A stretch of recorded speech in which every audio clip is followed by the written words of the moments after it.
Buenos días, curanderas, curanderos. ¿Qué tal? Bienvenidos a un nuevo capítulo número 12 de Curanderas Podcast.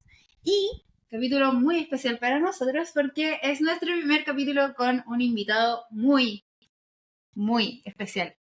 Nicolás Torres, alias Cavernícola. Bienvenido a nuestro estudio de grabación y a nuestro proyecto y a nuestro sueño de curanderas. Muchas gracias. Qué honor ser el primer invitado.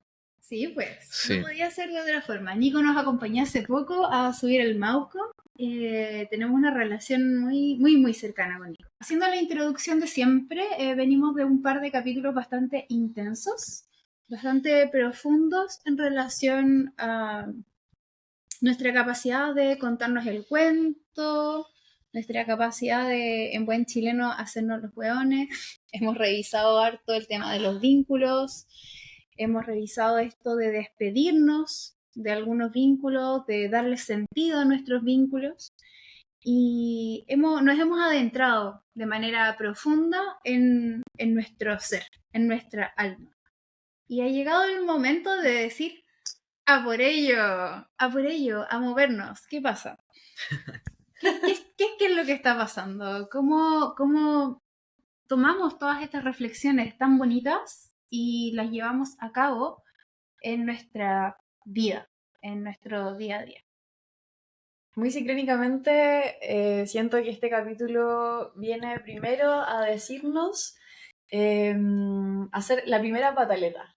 Y la primera pataleta siento que tiene que ver cuando uno está donde ya sabe que tiene que hacer las cosas y hay un sentimiento de, en verdad, no me quiero mover. ¿Por qué las cosas tienen que cambiar? ¿Por qué hay que hacer el primer paso? Si yo me quiero quedar, que todo siga igual, no quiero cambiar, no quiero cambiarme de trabajo, no quiero como meterme en esa dificultad. Ya siento que eso es como la primera pataleta que uno hace cuando uno decide, ya, tengo que hacer cambios y uno dice, no, no quiero. Bueno, de eso se trata este capítulo. Este capítulo es y será de movimiento. Nico se rehusó a hablar de sí mismo, a definirse, a presentarse. Así que, bueno, Nico es un gran amigo mío. Nos conocimos en pandemia. Él me empezó a entrenar cuando estaba en pésimas condiciones generales. Tema que ya se Se ha superado. conversado en capítulos anteriores. Y él, no sé si se define como un entrenador propiamente tal. Él a mí, y creo que a todos los alumnos coincidimos, que es una persona que sabe mucho de movimiento, sabe mucho de cómo usar el cuerpo a favor de la vida, a favor de ser feliz y ser un ser humano útil, de sentirse cómodo en su propio pellejo, y creo que ese es un tremendo propósito de vida. Él es un hombre muy disciplinado, que a lo largo de su vida ha practicado un sinfín de deportes y disciplinas, artes marciales entre ellas. Y bueno, una de las formas en que conquistó mi corazón y mi cuerpo fue a través del Animal Flow, que emitimos una esa. Súper íntimo. A través del Animal Flow y claro, a través de ir como proponiendo siempre formas de ir fortaleciendo el cuerpo para lograr ciertos movimientos. Entonces siempre ha sido muy motivante y por eso fue que después de subir al Mauco y conversar los tres nos dimos cuenta de que obvio que tenía que ser la persona que llegase a este estudio a hablar de movimiento. Así que nuevamente, Nico, bienvenido. Gracias. No sé si es que se me quedó algo en el tintero. No eres la primera que conquistó de esa forma con el movimiento. Te creo. Ya, vamos a volver a la seriedad. ¿Cuándo? Y nada, para empezar, no vamos a definir el movimiento ni nada, sino que voy a volver un poco a mi parte de lo que a mí me gusta, que es lo energético, y un poco explicarles el por qué salir del no quiero moverme, del estancamiento es tan importante. Desde lo energético, todo lo que se estanca se pudre. ¿Ya? Y eso tiene que ver tanto desde el agua, desde la tierra, la madera, todo se descompone si es que no hay un movimiento asociado a esto, porque el movimiento es vida. ¿ya? Y dentro de este movimiento es importante ir mostrando que hay distintos puntos que son importantes tanto desde las emociones, desde nuestros pensamientos, nuestra flexibilidad mental, cómo se mueve nuestro cuerpo y eso lo vamos a ir ya de lleno cuando leemos el pase a Nico para que nos comente un poco de su forma de pensar a través de esto, pero también el cómo nos ayuda el movimiento en nuestros procesos cognitivos y que eso sí nos transforma y sí nos ayuda a llegar a un bienestar.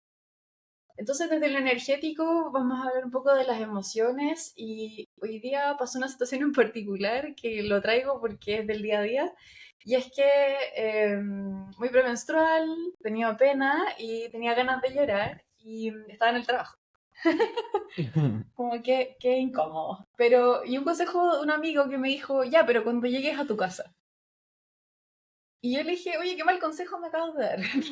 Es cierto. Porque finalmente esa emoción que estaba apareciendo en ese momento, era necesario que saliera en ese momento que se estaba presentando. No guardarla, tomarla, esconderla debajo de aquí, de la clavícula, y posponer la alarma de esta emoción, de este llanto que quería salir y llorar cuando llega a la casa. Cuando llega a la casa ya pasó la vieja, ya el momento pasó y esa emoción quedó enquistada en mi cuerpo si yo no le hago caso en ese momento. Desde ahí, el movimiento de las emociones es importante, tanto desde ir validándolas como ir permitiendo que, si esa es la emoción que aparece en el momento, darle espacio para que pueda fluir, ¿ya? Y esto es una situación muy puntual que me pasó hoy día, pero lo traigo al capítulo porque claramente es parte de eso. Pero también quiero hablar de otros movimientos que van más allá de las emociones, sino que tienen que ver con la casa. Nosotros vivimos en un entorno que está en nuestra casa, están nuestras cosas y hay energía en los lugares. ¿Y por qué traigo esto al capítulo de movimiento? Porque también las cosas que no usamos, esa taza que está con un piquete que ya nadie la ocupa porque tiene el piquete, esa ropa que no me pongo hace un montón de tiempo, los libros que no utilizo o ese closet que está lleno de cajas y que nunca las he sacado, eso también es energético y eso también nos está diciendo que hay energía estancada que no se está moviendo y que de alguna forma está ocupando espacio para lo nuevo que quiere llegar. Uno dice, pucha, es que en verdad mi casa está llena de cosas y no tengo espacio para nuevas cosas, ¿y cómo voy a tener espacio si en realidad tengo un closet lleno de cajas del cual no me estoy haciendo cargo? ¿Ya? ¿Viste mi closet? Te estoy mirando, tía. Es que sí. Pero siento que muchas veces se nos olvida llevar el movimiento no solo de las emociones y del pensamiento, sino que también estas cosas como prácticas. Eh, Revisar la despensa de la casa, la cocina, qué cosas ocupo, qué cosas no ocupo. Esa máquina para hacer palomitas que me compré hace 5 años y que todavía está guardada y perfecta con la caja, véndanla. Saquen esa plata, generen un movimiento detrás de eso. La ropa que no utilizan, reciclen, reutilícenla, véndanla, regálenla a alguien que lo necesita. Eso también es movimiento y de alguna forma también le da movimiento y energía al lugar, así como cuando uno abre las ventanas en la mañana. Eso permite que circule aire nuevo, circule energía nueva y da espacio para que otras cosas nuevas puedan llegar. ¿Ya? Entonces, desde eso, la energía del movimiento también es eh, desde lo material. ¿Ya? No solo desde las emociones y no solo de eso. Y nuestros pensamientos. ¿Qué dice la psiconeuroinmunología del movimiento y por qué nos ayuda tanto a salir de la inercia? Bueno, el movimiento no es una opción, ¿ya? El movimiento es una necesidad biológica, ¿ya? Y acá no lo hemos dicho, lo habíamos conversado entre los tres, que este primer capítulo va a ser de movimiento, pero después viene otro capítulo de entrenamiento y deporte, ¿ya?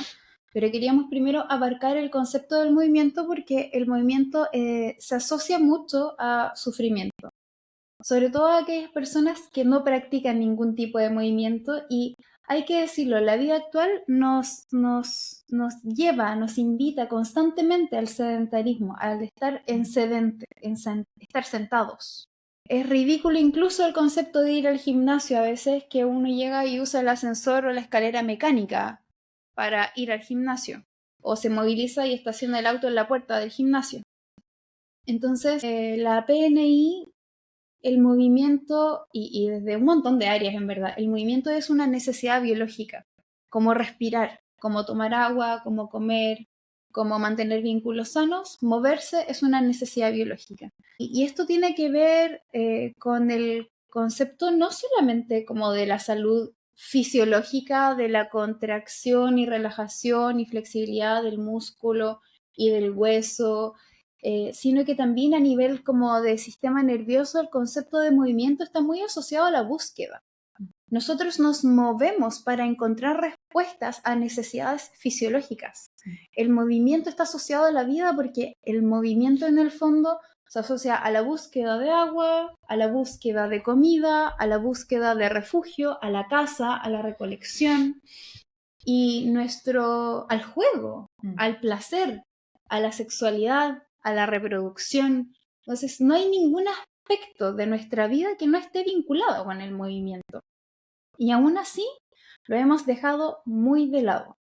Todo lo que implique moverse es una real lata. Uno intenta siempre buscar el metro o la micro que te deje lo más cerca de si tienes que ir a comprar algo, ojalá, bueno, por algo se inventaron los malls, o sea, ojalá que todas las tiendas estén bien agrupaditas. Ahora tenemos Rappi, ya ni siquiera vamos a sentarnos al cine, sino que tenemos todas las plataformas en nuestra casa. Entonces, si se fijan, cada vez el movimiento está más restringido y eso nos enferma. ¿Ya? Tal como tú decías, todo aquello en la naturaleza que no se mueve, se pudre, en el caso nuestro también. Nosotras lo vemos a diario en los hospitales, nuestros pacientes se escaran y literal que se les pudre la piel. Son cosas que pasan. Mi intestino no funciona, las bacterias no se mueven, no hago caca. Y así un montón de ejemplos. Entonces, el movimiento es una necesidad biológica y yo por eso dentro de las indicaciones que normalmente le doy a los pacientes que no se mueven, les digo, muévase. No quiero que haga deporte, no quiero que salga a trotar, sobre todo si no está preacondicionado, que ahí el Nico me imagino que nos va a dar cancha tiro y lado, pero parta moviéndose, parta bajándose de la micro, pucha, 2 cuadras antes. ¿Sabes qué? Haciendo un ejercicio tan sencillo que a mí me cambió la vida, que creo que lo he dicho en capítulos pasados, pero bueno, que fue subir escaleras. Subir escaleras. Para mí el acto de subir escaleras es un acto de meditación. Porque yo digo, cuando yo piso un peldaño, ejerzo física, esto es física, yo no soy buena para la física, el ramo que casi me eché en la universidad, pero yo piso hacia abajo y si es que no existiera una fuerza que sube, yo pasaría en banda hacia el centro de la Tierra, ¿cachai? Entonces, para mí es un acto de meditación subir la escalera. ¿Cachai? Y yo vivo, bueno, ustedes saben, en un 7º piso, y la mayoría de mis invitados suben las escaleras. Porque es un acto como igual bonito, dopaminérgico, de hecho. Subir peldaños, subir cerros, subir lo que sea, es un acto dopaminérgico, da placer, da la sensación de búsqueda. Entonces, los invito a eso, como a moverse, y ojalá moverse en ascenso. Subo a la escalera, partir con esa hueá muy chiquitita. Y lo otro, desde el movimiento y también la flexibilidad y el cómo eso nos ayuda en nuestra mente, finalmente son cosas que vamos aprendiendo a movernos, a adaptarnos y a ser flexibles, Sí. Y que no tiene que ver solo con el movimiento en sí de cómo muevo el cuerpo, sino que el cómo me voy adaptando a las cosas del día a día. Sí. Ejemplo, estoy en el hospital y lo conté en capítulos anteriores, como se me da vuelta el café o me adelantaron la reunión.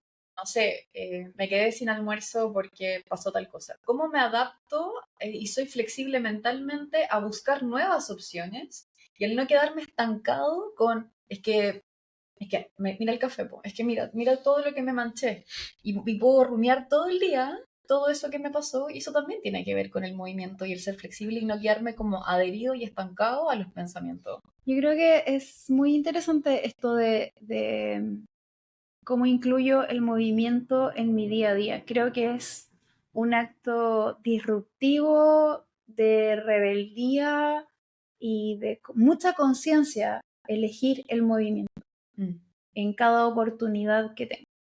Y eso me gustaría que acá el amigo Nico nos conversara de cómo empezar a movernos más. ¿Cómo ves tú el movimiento? ¿Cómo se encadena para ti el movimiento y la flexibilidad, por ejemplo? O igual es un tema que da para largo todo lo que hablaron. Como que son demasiadas aristas de las que me podría agarrar como para desarrollar diferentes cosas. Hay muchos capítulos, así ya. que... Pero bueno, partamos con ese de movimiento y flexibilidad, me dijiste, ¿cierto?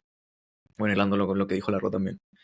El concepto de flexibilidad en lo que es movimiento y entrenamiento, su definición es la capacidad de un cuerpo de perder su forma y no romperse.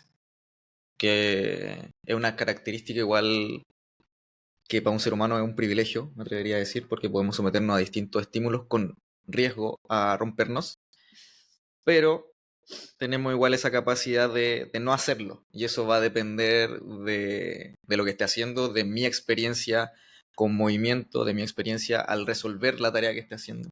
Y al mismo tiempo eso se puede llevar a diferentes áreas de la vida, como lo que estaba ahí hablando con respecto al café. Si soy una persona eh, con la mente un poco más rígida quizás, claro, me quedo atrapado ahí y no veo salida, y no tengo salida. Mm. Y solo porque no soy capaz de verla o solo porque no la conozco, porque quizás en lo que es flexibilidad mi cuerpo no lo tiene asociado, en mi mente menos. Es muy difícil que sea flexible de mente y no del cuerpo. Bueno, eso es un tema en la psiconeuroinmunología que normalmente uno habla de que el cuerpo o todo nuestro ser es muy coherente.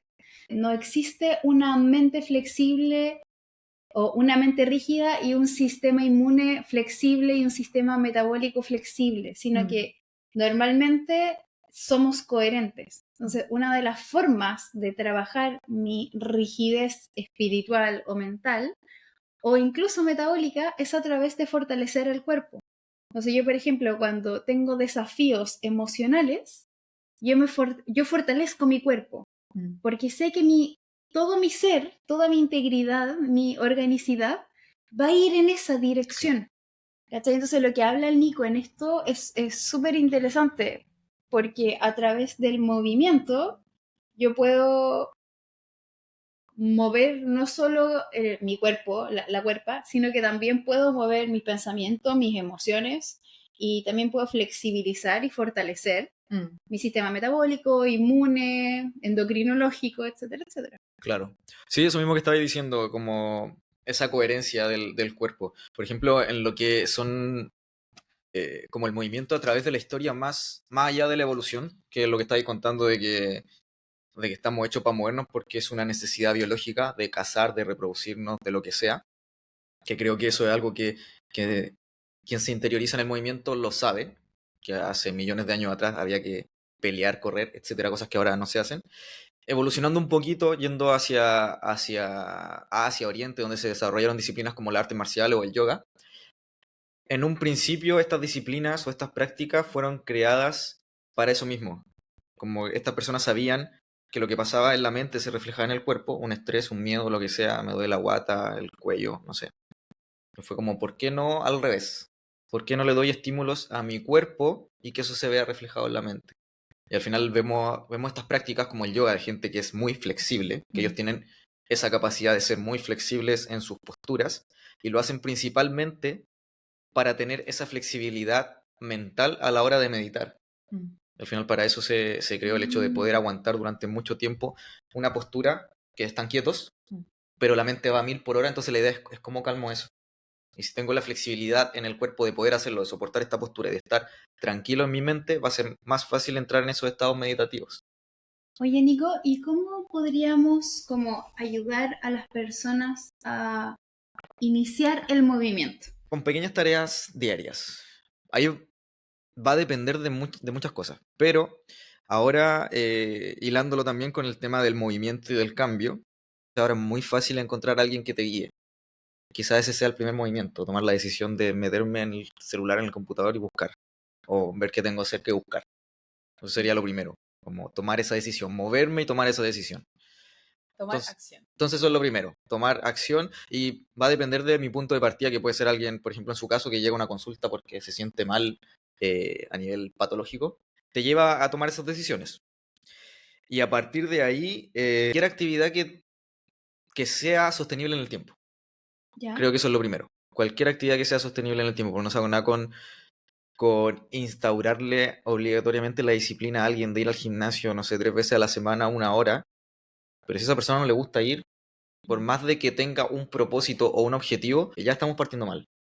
Porque capaz no tiene sentido para esa persona esa actividad, para alguien principiante sobre todo.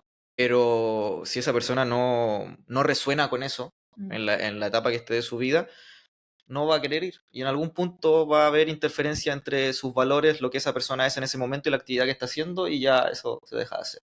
Entonces lo principal es buscar una actividad que te guste. Si por ejemplo no te gustan los gimnasios, me gusta estar al aire libre, hay millones de actividades que se pueden hacer al aire libre, como caminar, pasear a un perro, salir con alguien, subir un cerro, boxear en la playa, lo que sea. Y a partir de ahí se empiezan a descubrir otras cosas, como estaba hablando también el tema de que quizás no estamos acondicionados para hacer ciertas cosas, porque no sé, por ejemplo tengo a una persona que sufre de obesidad, por decir algo. Y siendo objetivos, lo mejor para esa persona era un gimnasio, un ambiente mucho más controlado. Entonces, siendo objetivos, sí, quizás lo mejor. Pero capaz no le gusta. Esa persona tiene que descubrir la forma o buscar la forma de moverse. Y ponte tú, le gusta el boxeo. Capaz esa persona no está lista físicamente. Pero podemos adaptar esa situación. Ahí ya depende de la creatividad del entrenador, de cómo va a realizar la clase con esa persona en esas condiciones. Pero ahí también es un trabajo repartido entre el entrenador y la persona que puedo hacer para mejorar. Y capaz ahí sí le encuentra sentido a ir al gimnasio Como gatillar otros cambios. y va a empezar a gatillar otros cambios. Me estoy sintiendo bien conmigo mismo o me estoy sintiendo mal conmigo mismo por las decisiones que tomé antes que me llevaron a este punto y ahora no puedo disfrutar de una actividad que me gusta. Y ahí también empieza otro cambio a nivel de conciencia, a nivel energético, quizá a nivel espiritual, un poco más allá. Y todo a partir de desembocar en una actividad que le gustó, que lo hizo relacionarse con el movimiento y empezar a mejorar otras facetas de su vida. Tengo una pregunta. Dime. Cuando uno hace ejercicio, cuando uno hace deporte, nuestra mente cambia. Sí, Porque el deporte nos entrega disciplina, nos entrega como ir acondicionándonos al dolor nuevo de este nuevo movimiento que estoy haciendo, o que es un dolor controlado, claro. digamos, ¿cierto?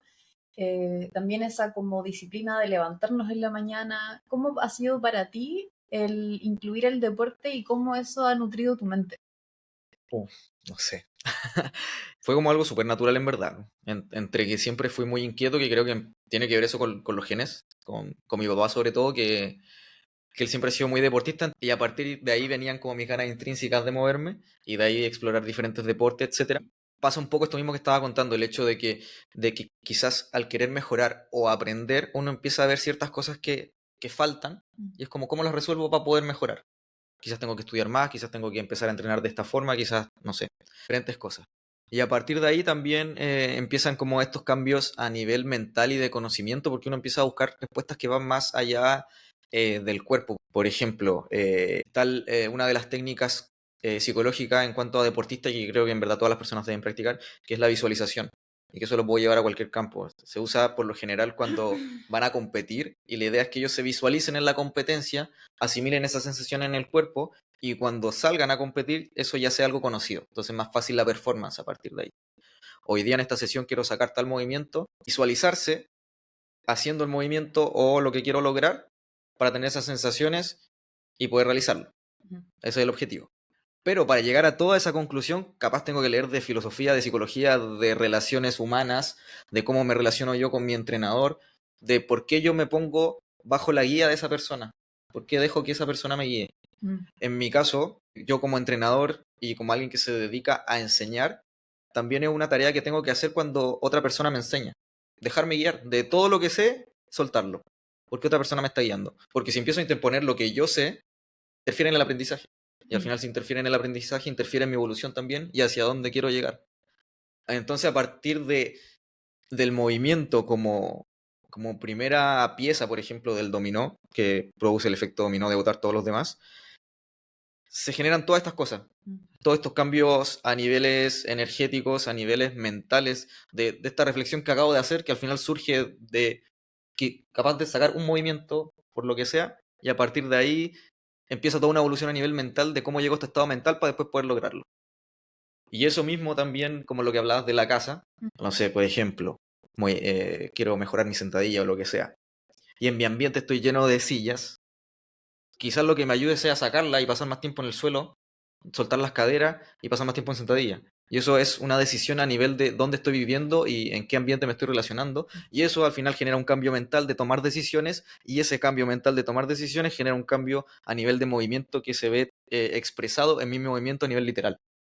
Hablábamos antes también, antes de grabar, del repertorio del movimiento, que es un concepto interesante. Cuéntanos un poquito de eso. El repertorio motor es la capacidad, es toda la experiencia y todo el repertorio, como dice la palabra, de movimiento que tengo para resolver una situación o muchas situaciones. Por ejemplo, de comparar a dos perfiles muy distintos quizá en cuanto a físicos. Por ejemplo, tenemos a Arnold Schwarzenegger, un actor y físico-culturista, Mr. Olympia y ultra crack en lo que se desempeñaba en ese momento. Y podemos tener quizá a Jackie Chan o cualquier artista marcial. Si los ponemos los dos en una carrera de obstáculos, ya sabemos quién gana, ¿cierto? Obviamente gana Jackie Chan porque es artista marcial, acróbata, bailarina, etc. Tiene mucho repertorio, tiene mucho movimiento dentro de su cuerpo. Entonces en una carrera de obstáculos capaz no sabes lo que te va a tocar o lo que va a salir, pero ya tener mucha experiencia de movimiento, de capacidades, hace que tenga más posibilidades de poder resolver la situación, de si solo levanto pesas. Obviamente la persona que tiene más herramientas resuelve mejor, y eso se da en cualquier ámbito. Es como en los estudios que hacen con la gente de adulta mayor que hace ejercicio y que hace ejercicios de fuerza, finalmente es una preparación para evitar caídas. Claro. Eso quería como agarrar, porque hay muchas personas que llegan con ya lesionadas. Ya el concepto de la inflamación crónica de bajo grado produce como una alteración y un déficit energético en el cual siempre va a salir perdiendo el músculo. El músculo es algo que podemos prescindir, entonces el cuerpo lo tira como un poquito como ya, ¿no? Hay que priorizar cerebro, corazón, Claro. riñón. Entonces el músculo va a sufrir tendones, cartílagos, en general son tejidos poco irrigados y que si es que no los movilizas se pudren y por tanto fácilmente se van a lesionar. Claro. Entonces, ¿cómo involucras el movimiento y la lesión? O el concepto de empezar a moverse de una manera en que la persona se sienta segura para empezar a moverse y que no se lesione y que no entre en esto de ir a consultar con un colega y que le diga, ay, reposa por teléfono. Claro. Como tips, como... Sí. Al final es una necesidad biológica el movimiento. Entonces, ¿qué sentido tiene si ya estoy herido o con una pequeña falencia provocar más daño a través del no movimiento? No tiene sentido. Entonces eso sería lo primero. De partida ya saber que hay que moverse, que hay que hacer algo. Hay que moverse y tomar la decisión de moverse. Como cuando, por ejemplo, la verdad es que me quebré el dedo. Sí, tal cual, por eso lo dije. Claro, le dije al Nico, pucha Nico, sorry, voy a tener que dejar de entrenar. Nanay, chao. Me dijo, pero tenéis piernas. Y aparte era el dedo. Te creo fuera el brazo y ahí quizá un poquito más de precaución, pero un dedo tampoco es para tanto. Bueno, eso es lo primero. Moverse, tomar la decisión de moverse. Pero creo que va en el tema de ser guiado correctamente. Parte por educarse.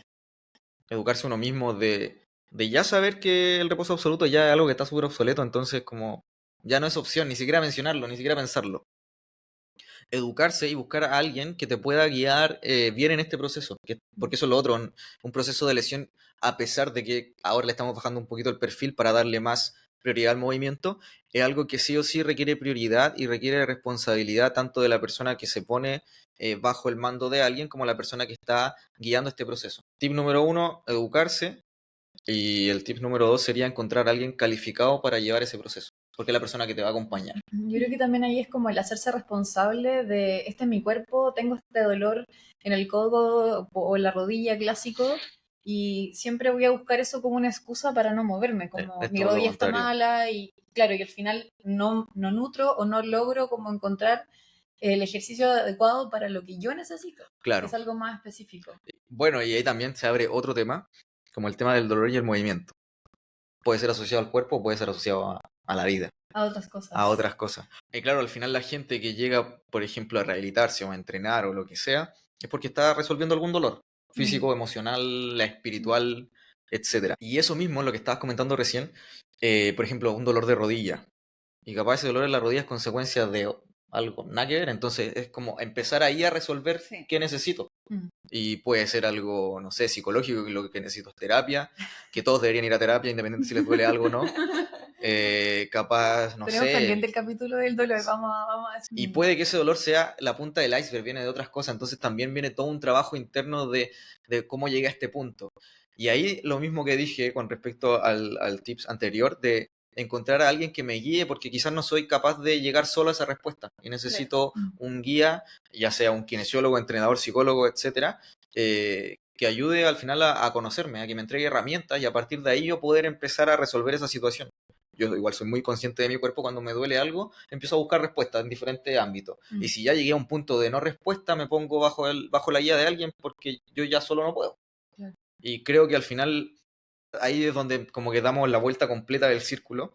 Eh, que el movimiento me puede ayudar a iniciar un proceso que me puede nutrir, por ejemplo, hablando del movimiento como desde el cuerpo, que me puede nutrir a nivel mental, a nivel energético, a nivel emocional, tomar decisiones, etcétera, y vamos a volver siempre al mismo punto, o puedo partir en otro punto. Por ejemplo, a nivel energético, a nivel donde mi ambiente, mi energía, mi casa me está aportando cosas negativas o no me está sumando cosas positivas, a partir de ahí empezar a moverme y empiezo un proceso también a nivel mental, a nivel social, emocional, y en algún punto llego al movimiento también, porque como quise mejorar esto, empecé a hacer cambios en mi casa, empecé a relacionarme con personas, capaz a una de esas personas le gustaban subir los cerros, y a partir de ahí llegué a subir el Mauco. Y llegué al movimiento también. Sí, o sea, y como todo el engranaje cambia, o sea, el movimiento desde lo energético es muy, muy potente porque desde que yo tomo la decisión, de que yo tomo acción, desde ahí todo el engranaje ya partió. Claro. Entonces todo lo que queda después es yo ir flexibilizándome frente a los cambios que van a ir viniendo en relación a la decisión que tomé. Claro. Y creo que lo que acabas de mencionar nos ayuda para como cerrar el capítulo y darle el cierre, la importancia de por qué estamos haciendo esto, y que cuando ya tomamos la decisión, ese movimiento simplemente nos lleva a experiencia, Claro. nos lleva a un lugar mejor, y que, como lo conversábamos antes, en este repertorio, el repertorio del movimiento al final es: tomo la decisión, se generan los cambios, y toda esa experiencia siempre me va a servir para que cuando tenga que tomar nuevas decisiones y tenga que generar nuevos cambios, cada día sea un poco más fácil. Claro, que al final eso es lo mismo, o sea, el repertorio motor, lo que estaba hablando, es qué tanto movimiento tengo en mi cuerpo para resolver una situación. Pero también lo podemos llevar a otros campos de la vida, lo que estábamos hablando delante, por ejemplo, un cambio de casa. Sí. El primer cambio de casa capaz es terrible, porque nunca me he cambiado de casa y todo el estrés, etcétera. Pero si ya llevo 10 cambios de casa en mi vida, cada vez sé cómo hacerlo más rápido, más eficiente, y no es un proceso tan terrible, otro día más en la oficina. Me adapto mejor. Me adapto mejor, y al final eso va con todo. Entonces, si soy capaz de darle mucha experiencia a mi cuerpo a través del movimiento y saber que cada vez he ido resolviendo situaciones más difíciles, para el siguiente desafío llego más preparado. Y eso me da evidencia a nivel mental de que esto ya lo hice antes, así que lo puedo hacer mejor a la siguiente. Y eso al final lo puedo llevar a cualquier campo de la vida. Si no sé, ya me rompieron el corazón una vez, por decir algo, voy a la siguiente relación más preparado. Sí, o sea, y así como englobando un poco, me agarro mucho de lo que ustedes dos dijeron, que una vez que uno adquiere una herramienta o una capacidad en una disciplina, puede ser que eso no me haga experto en otra disciplina, o sea, que yo sea seca en Animal Flow, por ejemplo, Sí lo no eres. me hace seca en boxeo, ni como médica, ni como madre, pero en el fondo ya me he demostrado que puedo, a través de la disciplina, de la constancia, de seguir intentándolo y cayéndome una y otra vez, puedo aplicar ese aprendizaje a otras cosas. A modo como de cierre, es importante moverse, porque el moverme me da primero una decisión, tomar decisiones. Me da eso de hacerme cargo, de mover el culo, en el fondo. O sea, levantarme de donde estoy, ya sea deporte, ya sea alimentación, ya sea lo que sea, ya sea buscar una relación nueva, salir de una relación en que estoy, buscar un trabajo nuevo. Finalmente el movimiento es eso, es tomar decisión, es iniciar una búsqueda. ¿Ya? ¿Por qué? Porque estoy incómodo, porque la silla incomoda. Buscar algo que esté vinculado al placer, sea algo que me guste. Incluir el movimiento dentro de mi día a día. Si todavía no sé qué me gusta, que también es válido, muchas personas no saben Eso. qué les gusta. Estamos, por último, en temas de buscar movimiento dentro de los desplazamientos en que estoy, cosa que también me dé la oportunidad de mirar más el mar, mirar a las Claro. personas con las que me relaciono en los pasillos, buscar el café quizá un poquito más lejos, cosas así. Sí. Y si es que ya he tenido experiencias dolorosas o de lesiones, hacerme cargo y quizás Con ayuda. buscar ayuda. Sí, eso es aprovechar que Muy importante. tenemos Buscar la... ayuda para que no vaya a pasar que esto se convierta como en un trauma y no quedar como las típicas personas que dicen, Me no, lesioné. no, que la espalda, no, que Cagué. yo me muevo un poco y que la espalda. Y si no saben dónde buscar, bueno, acá vemos 3 que podemos ayudar. Damos las gracias a Nico por acompañarnos. Vamos a volver a invitarlo en el próximo capítulo. Y nada, muchas gracias por escucharnos y que estén muy bien. Chaito. Chau, chau.